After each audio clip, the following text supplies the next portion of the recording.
Up until the point of the seizure, I had had no symptoms. I went to bed as normal and woke up in a hospital. So he went to bed that night, and in the middle of the night he woke up, kind of sat straight up and began rubbing his shoulder, which I chalked up to just a tough gym workout.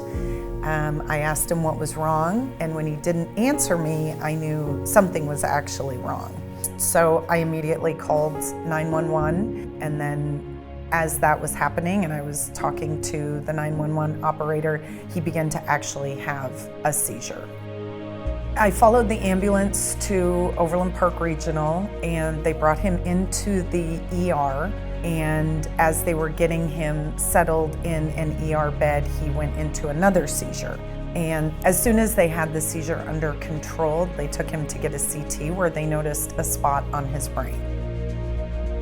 Jeremy had a brain hemorrhage. He came into the hospital because he had a small area of the front of his brain that had bleeding in it. And we found when we did a CAT scan and an MRI that the cause of the hemorrhage was called a cavernous malformation. Dr. Harvey presented us with a couple options, one being he could live with this and be on anti-seizure meds for the rest of his life. So surgery seemed like the best option. The medication for life really wasn't anything I was interested in. Being 47 years old at the time, there was a lot of life ahead of us. So we talked about the options of going ahead with the surgery to remove this malformation and the hemorrhage, which would reduce the risk of another seizure.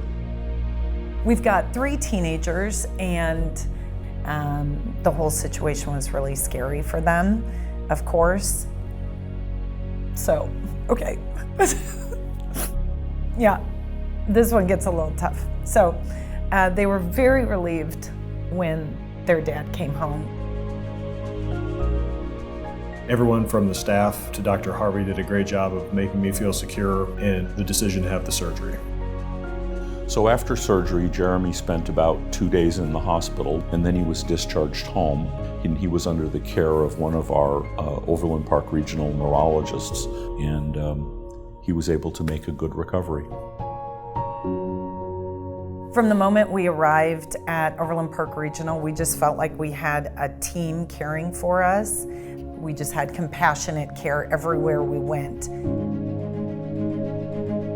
I've had multiple follow-ups with Dr. Harvey and the neurologist, and it's the people who I will never see again that I also want to extend a thank you to.